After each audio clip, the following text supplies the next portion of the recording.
মন্ত্রীমশাইয়ের বাড়িতে নিমন্ত্রণে সেদিন কিছু একটা গোলমাল আছে।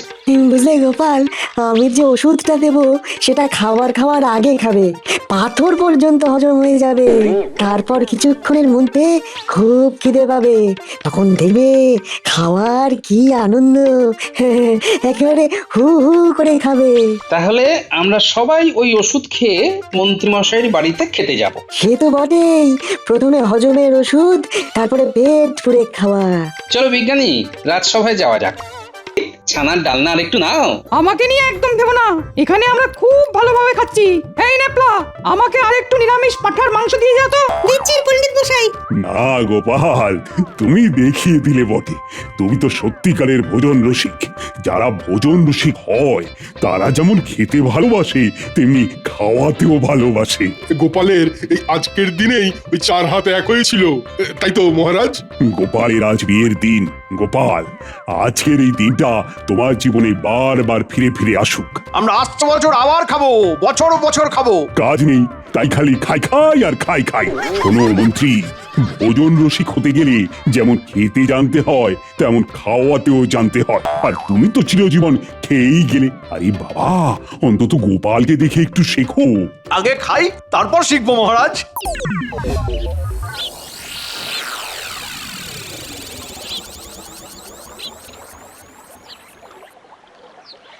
গোপাল, কাল বড় ভালো খেয়েছি। তোমার মন আছে বটে। আপনারা সবাই খুশি হয়েছেন এটা জেনে আমিও শান্তি পেলাম।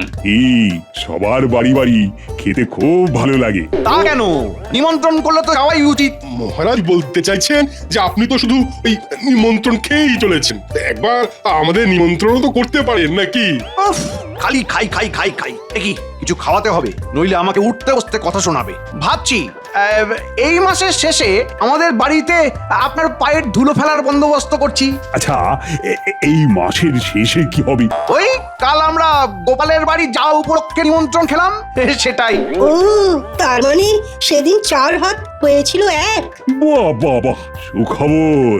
অবশেষে মন্ত্রীর বাড়িতে আমরা সবাই নিমন্ত্রণ পেলাম। গোপালের মতো আয়োজন করে ভূত ভোজন করিয়ে লাভ নেই, এমন কিছু খাওয়াতে হবে যাতে সেই খেয়েই সবার পেট ভরে যাবে। ভাবতে হবে, ভাবতে হবে। কি মন্ত্রীমশাই, একটু চিন্তায় পড়ে গেলেন বলে মনে হচ্ছে। চিন্তা? কিসের চিন্তা? আমি তো ভাবছি সকাল থেকে তোমাদের খাওয়ার ব্যবস্থা করব। তার মানে সকাল থেকেই তোমার বাড়িতে চলে যাব? মুখ ধুয়ে খালি পেটে আমার বাড়ি, তারপর শুধু খাওয়া আর খাওয়া। এর মধ্যে কিছু একটা গোলমাল আছে বলে মনে হচ্ছে, নইলে এত দরাজ তো আমাদের মন্ত্রীমশাই নন। কিছু একটা গোলমাল তো আছেই। ওটাই বার করতে হবে। তাহলে আমি আমার গিন্নি আর নাতি নাতনিকে নিয়ে সকাল থেকেই আপনার বাড়িতে চলে আসবো খন। যারা বিবাহিত তারা সবাই তাদের গৃহিণীদের নিয়ে আসবে, আর বড় কথা কি। সাধু সাধু মন্ত্রী, এই প্রথমবার তোমার মুখে মন্ত্রী সুলভ কথা শুনলাম। আমরা সেই দিনের অপেক্ষায় রইলাম কিন্তু।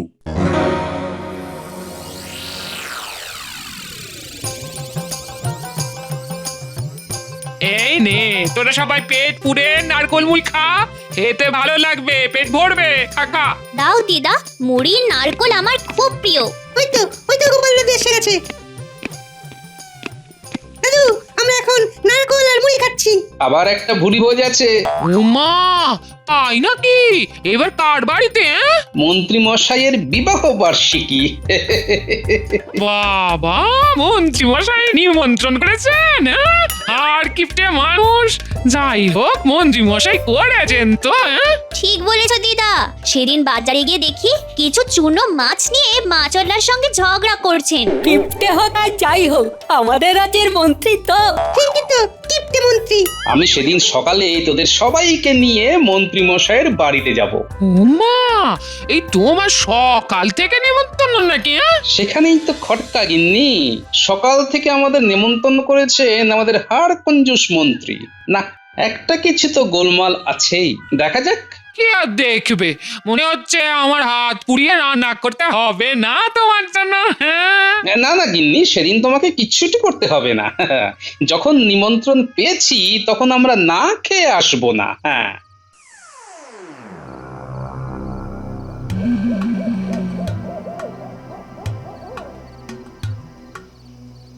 বটা ঘটা আছিস নাকি?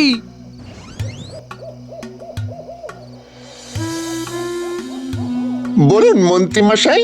এই মাসের শেষে আমার বিয়ের তারিখ। মহারাজ আর আমার সভাসদরা ধরেছে গোপালের বাড়িতে যেমন খেয়েছে সেই রকম আমার বিয়ের তারিখে ওরা কবজি ডুবিয়ে খাবে। বাহ, বেশ ভালো। তবে আয়োজন বেশ ভালোভাবে করতে হবে। খাওয়াবো তো বটেই, কিন্তু এমন খাওয়াবো যাতে করে ওই রাজকীয় আয়োজন করতে না হয়, আবার আমার সুনামও থাকে। সেটা কি করে সম্ভব মন্ত্রীমশাই? আচ্ছা শোন শোন শোন, মন দিয়ে শোন। বলুন, শুনছি। সব হবে, কিন্তু কেউ কিচ্ছু খেতে পারবে না। প্রথম খাওয়াতেই পেট ভরিয়ে দিতে হবে। সকালে নিমন্ত্রণ, সকালের জলখাবারটা এমন দিতে হবে যাতে সবার সেটা খেয়েই পেট ফুলে যায়। আর দুপুরে ভাতের দিকে নজরই যাবে না। ভাত থাকবে, খাসির মাংস থাকবে, মিষ্টি থাকবে, দই থাকবে, এ শুধু আমাদের জন্য, বুঝলি না? রাঁধবি তোরা, এমন জমিয়ে রাঁধবি যে গন্ধে সবার প্রাণ একেবারে আকুলি বিকুলি করে ওঠে। বুঝলাম। তাহলে এক কাজ করুন, বিশেষ এক ধরনের চূর্ণ দিয়ে মুড়ি ভাজলে মুড়ি সাদা হয় আর খুব ফোলে। পেটে গেলে আমাদের হজমের ভিত একদম নাড়িয়ে দেবে। শুধু মুড়ি, শুধু মুড়ি কেউ খাবে কেন? সেই মুড়িটাকে মাখতে হবে নারকোল, চানা, একটু পেঁয়াজ আর ওই সর্ষের তেল আর লবণ। দেখবেন সবাই ওই মুড়ি মাখা খাবে মাংস ফেলে। মুড়ি এমন জিনিস যে খেতে থাকলে আর থামতেই পারবে না। ব্যাস হয়ে গেল। আগের দিন ওই বিশেষ দোকান থেকে চূর্ণ মিশ্রিত মুড়ি নিয়ে আসতে হবে। মুড়ির বস্তা কিন্তু আগে নিয়ে আসতে হবে, রাতের অন্ধকারে।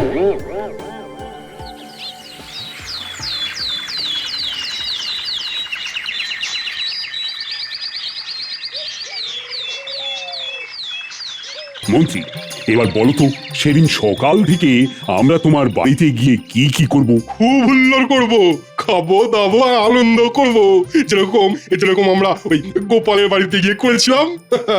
আমি একটা চূর্ণ তৈরি করেছি, সেই চূর্ণটা খেলেই চঞ্চনে খিদে পাবে। হ্যাঁ হ্যাঁ। ওরা কত কি ভাবছে, খাবেন তো মুড়ি মাখা। কি মন্ত্রীমশাই, কি ভাবছেন? ভাবছেন আর মুচকি মুচকি হাসছেন। তোমরা কতদিন পর আমার বাড়িতে যাচ্ছ, আমার কি যে আনন্দ হচ্ছে, মানে আমি আর আমার গিন্নি যে কি আনন্দ পাচ্ছি সেটা বলে বোঝাতে পারবো না গো। এবার বলো তো, খাদ্য সূচিতে এবার বলে ফেলো দেখি। সকালবেলা কুড়মুড়ে মুড়ি আর নারকোল, চানা মশলা, পেঁয়াজ দিয়ে মুড়ি মাখা, আর গন্ধরাজ লেবু কেওড়া দিয়ে শরবত। বাহ বাহ, কি ভালো! আমার হচ্ছে উদ্দীপন। খাবারের নাম শুনেই মনে লাগছে কখন। সবার জন্যই আয়োজন করেছি। মুর্শিদাবাদ থেকে খাসি আসছে, আর খাম্বাজ থেকে দই মিষ্টি। গোপালকে টেক্কা দিয়ে দিল। আমি তো টেক্কা দেবার জন্য কিছু করিনি রাজবৈদ্য। আমার সাধ্য যা আমি সেই রকমই ব্যবস্থা করেছি। মহারাজ, আমার কি আপ্যায়নে কোনো ত্রুটি হয়েছে মহারাজ?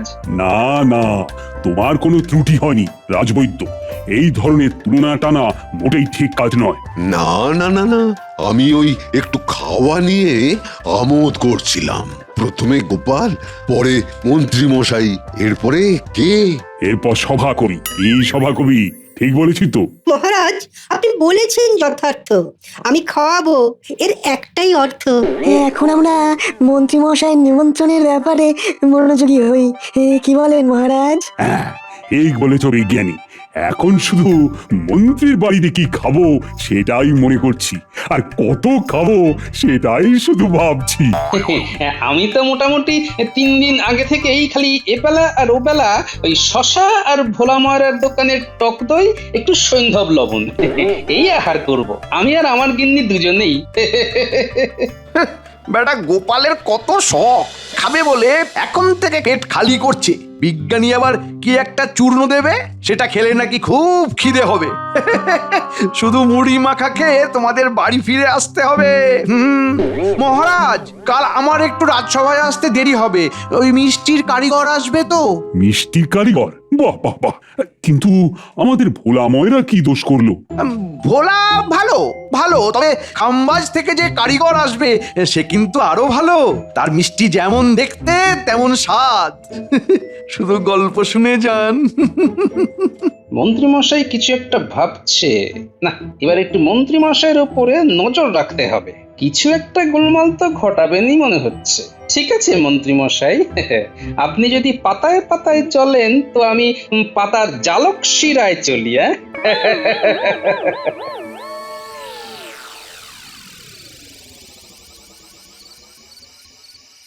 বুঝলে গিন্নি?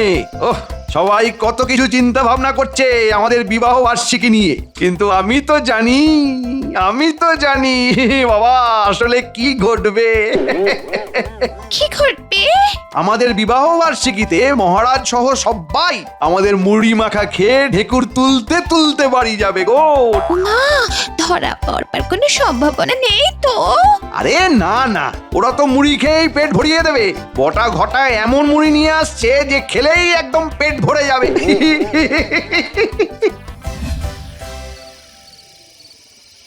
সন্তরা, কাল থেকে খুব সন্তর্পণে মন্ত্রীমশাই রাজসভার পর কোথায় যায়, কি করে সব জানবি। কেন গো গোপাল দাদু, মন্ত্রী মশাই আবার কি ঝামেলা করছেন? এখন করেননি, কিন্তু খুব সম্ভবত কোনো একটা গোলমাল করতে যাচ্ছেন। ঠিক আছে গোপাল দাদু, আমরা ঠিক খবর এনে তোমাকে দেব। এই মাসের শেষ দিনে নাকি মন্ত্রী মশাইয়ের বাড়িতে আমাদের নিমন্ত্রণ। হ্যাঁ, সেটা নিয়েই তো গোলমাল। যে মন্ত্রীমশাইয়ের হাত থেকে জল গলে না, সে করছে নিমন্ত্রণ। ও মা, সেটা কি গো গোপাল দাদু? তাহলে কি হবে? আমরা খাবো না, আনন্দ করবো না? মন্ত্রীমশাই যখন নিমন্ত্রণ করেছে তখন খাওয়াতে উনি বাধ্য। আমার বানর সেনা, তোরা কিন্তু কাল থেকে নজর রাখবি মন্ত্রী আর বটা ঘটার উপর, কেমন?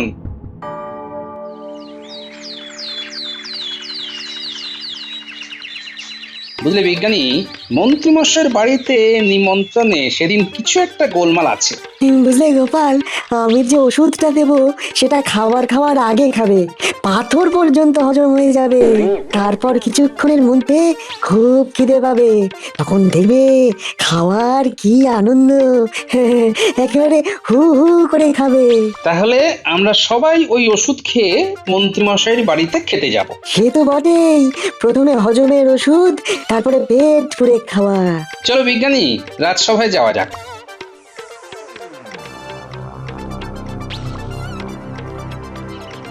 ওই দেখ, মন্ত্রী মশাই আসছে। আমাদের কিন্তু পিছু নিতে হবে। চল চল সবাই।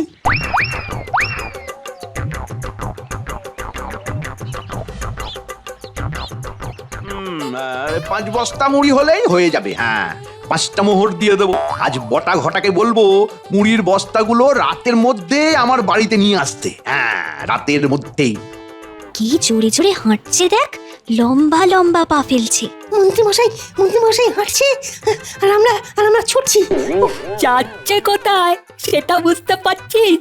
না বোঝার তো কিছু নেই, যাচ্ছে তো বটা ঘটার বাড়ির দিকে। কোনো কথা না বলে আমরা চুপচাপ পিছু নিই।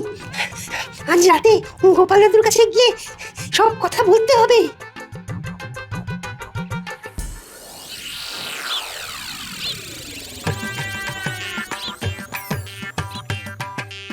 বুঝলি ঘটা, মন্ত্রীমশাই যা কিপটে, কাজ হয়ে যাওয়ার পর পয়সা দেওয়ার সময় এলেই দেখবি কিছু একটা ভুজুং ভাজুং দিয়ে ঠিক বিষয়টা ঘেঁটে দেবে। হ্যাঁ, তাহলে আমরা কি করব সেটা বল। ব্যাপারটা আমার উপর ছেড়ে দে, আমাকে খেলতে দে, আগের টাকা পয়সার কথাটা আমাকে বলতে দে।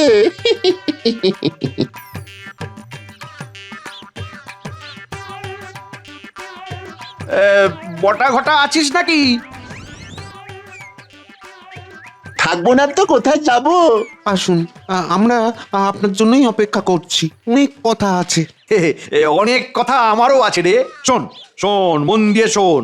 আজ রাতে মুড়ির বস্তাগুলো নিয়ে আমার বাড়িতে দিয়ে আসবি, আর কাল খুব সকালে নারকোল গাছে উঠে সব নারকোল পেড়ে সব তৈরি করে রাখতে হবে কিন্তু। ব্যাপারটা কিরকম একটা লাগছে না? রাতে মুড়ির বস্তা আনতে বলছে। আচ্ছা, মুড়ি কেন? আমার বস্তা বস্তা মুড়ি। শুনতে দে না।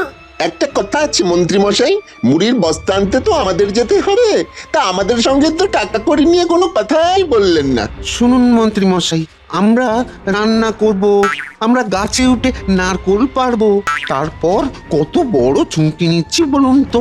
মহারাজ কিংবা ওই গোপাল যদি বুঝতে পারে তাহলে তো আমাদের সব শেষ। সুতরাং পয়সা করির ব্যাপারগুলো আগে থেকে বলে নিলে কি হয়, মনটা না বেশ চাঙ্গা থাকে। শুনলি, তার মানে গোপাল দাদু যেটা ভেবেছিল মন্ত্রী মশাইয়ের সম্পর্কে, সেটা ঠিক ভেবেছিল। বুঝলি, পুরো ঘটনাটা মাথার মধ্যে একেবারে সেটে গেছে। আমাদের যা জানা হয়ে গেছে। এবার বাড়ি গিয়ে সব কথা গোপাল দাদুকে জানাবো। আমরা চলে যাই, চল। ঠিক বলেছিস, রাতে গোপাল দাদুর সাথে কথা হবে।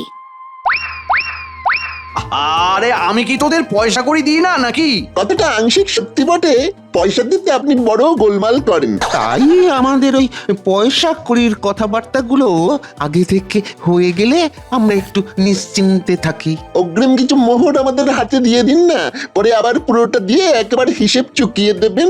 এবার বলুন, আমাদের কত টাকা দেবেন বলে ঠিক করেছেন?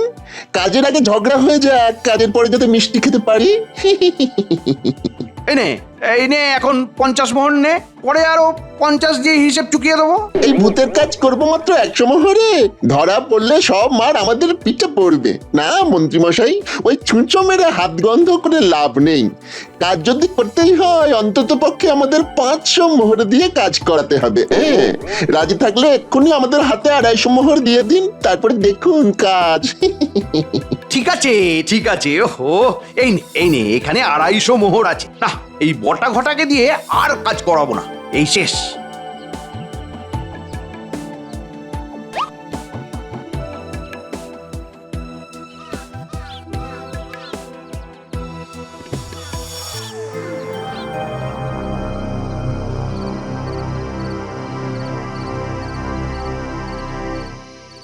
তার মানে এটা হচ্ছে মন্ত্রীমশাইয়ের পরিকল্পনা। ব্যাস, এবার আমার কাজ শুরু হবে। এবার তুমি কি করবে?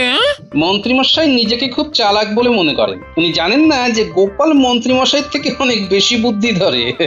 এটা আমার অহংকার, আর এই বুদ্ধির জোরে আমি সবার কাছে সম্মান পাই। গিন্নি, গোপাল দাদু, আমাদের কি কি কাজ আছে আর? তোদের আর কোনো কাজ নেই রে। তারা স্নান করে পরিষ্কার জামা কাপড় পরে মন্ত্রীমশাইয়ের বাড়িতে গিয়ে পেট পুরে খাবি, ব্যাস।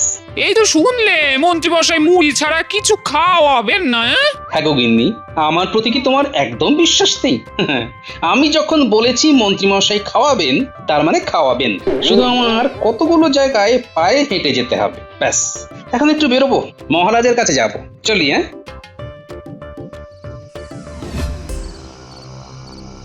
আমার বানর সেনা আজ এই খবরটা নিয়ে এসেছে। কি সাংঘাতিক ব্যাপার ঘটতে চলেছে বলুন তো মহারাজ। মন্ত্রীমশাই যখন খাবারের কথা বলেছেন, তখনই আমার সন্দেহ হয়েছিল।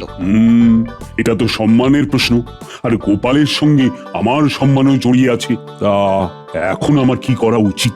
শুনুন মহারাজ, মন্ত্রী যদি ডালে ডালে চলেন, আমি চলি পাতায় পাতায়। আমি কাল সমস্ত বাজারওয়ালাকে বলে দেব মন্ত্রীমশাইয়ের বাড়িতে নিমন্ত্রণ, জিনিসপত্র যেন দুপুরে মন্ত্রীমশাইয়ের বাড়ি চলে যায়, এবং মহারাজের আদেশ এই কথা যেন কেউ জানতে না পারে। বাজারওয়ালারা তো আর জিনিসপত্র বিনা পয়সা দেবে না, তা পয়সাটা দেবে কি? পয়সা দেবে মন্ত্রীমশাই, ওটা নিয়ে আপনি একদম ভাববেন না।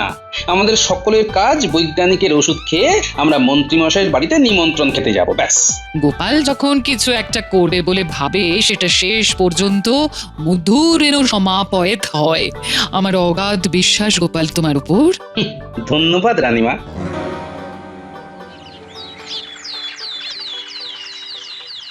সকাল থেকেই চন্মনে খিদে। ও মন্ত্রী, আরে জল খাবার দাও। হ্যাঁ, খিদেতে পেট চুই চুই। জল খাবার মুড়ি দিয়ে শুরু হোক। মুড়ি মাখা, তার মধ্যে নারকোল, ভাজা চানা আর সুন্দর মশলা। সাধু সাধু, জল খাবারই যখন এই, তাহলে আসল খাবারটা যে কি হবে সেটা তো বুঝতেই পারছি। বটা ঘটা, সবাইকে মাখা মুড়ি আর শরবত দাও। মন্ত্রীমশাই, ওদের শুধু মুড়ি দিতে বলুন, আমরা খেতে থাকি। জল খাবারটা জমিয়ে করব, তারপর মধ্যাহ্ন ভোজনের পালা। গোপালের কথা বলার ধরনটা যেন কেমন লাগলো। গোপাল দাদু, আমাদের মুড়ি দেবে না? মুড়ি খাওয়ার আগে ওষুধ খেয়েছিস? বাবা, খাবো না আবার? আমাদের তো পেট ভরে খেতে হবে, কি বলুন মন্ত্রীমশাই? ব্যাপারটা কেমন অন্যরকম লাগছে।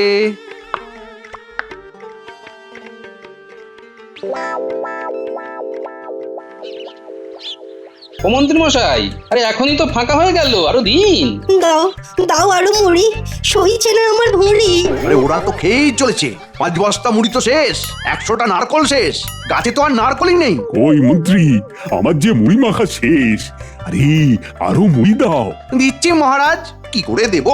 বেলা অনেক হয়েছে মহারাজ, এবার আমরা মধ্যাহ্ন ভোজ খাবো। মন্ত্রী মশাই, মধ্যাহ্ন ভোজনের জন্য আপনি প্রস্তুত তো? মুর্শিদাবাদের খাসি দিচ্ছে মুখে হাসি, খাম্বাজে মিষ্টি, কি অপরূপ সৃষ্টি। রান্না কদূর? বটা ঘটা, রান্না কত দূর মহারাজ জানতে চাইছেন? রানীমা তো খিদেতে একেবারে কাতর। মহারাজ, একটা বিপদ হয়েছে, আমাদের না সেই রকম প্রস্তুতি নেই। কি ভেবেছিলেন মন্ত্রী মশাই, শুধু চূর্ণ মিশ্রিত মুড়ি খাইয়ে আমাদের পেট ভরাবেন? সে কি গোপাল, তাহলে এই এত মানুষ তারা খাবে কি? আপনি কিচ্ছু ভাববেন না মহারাজ, গোপাল থাকতে আপনি, রানীমা আর সভাসদরা না খেয়ে থাকবেন, এটা হয়? আমার সমস্ত বলা আছে, মন্ত্রী মশাইয়ের ঘরে সব চলে আসবে। ওই দেখুন, ভোলা ময়রা মিষ্টি নিয়ে, মুদি বাজার মাছ সব নিয়ে চলে আসছে। দাম কে দেবে? আমার তো হাত খালি। দাম আপনি দেবেন মন্ত্রী মশাই। পরের মাসের বেতন থেকে সব ধার মেটাবে। শোনো সবাই, মন্ত্রী মশাইয়ের আজ বিয়ের তারিখ, তাই তো মন্ত্রী মশাই আজ আমাদের সবাইকে কবজি ডুবিয়ে খেতে বলেছে। তোমরা সবাই খেয়ে মন্ত্রীর গুণ গাও। সব কিছু মন্ত্রী মশাই দেবে। মহারাজ, মহারাজ, আমি ফতুর হয়ে যাব মহারাজ। তোমার ফতুর হওয়াই উচিত। মন্ত্রী, তুমি বরং দাঁড়িয়ে দাঁড়িয়ে দেখো আমরা কেমন মজা করে খাই। ভেবেছিলাম আমি চতুর হয়ে সবাইকে বোকা বানাবো, কিন্তু গোপাল বিজ্ঞানী এরা আমাকে ফতুর করে দিল, এরা আমাকে ফতুর করে দিল গো।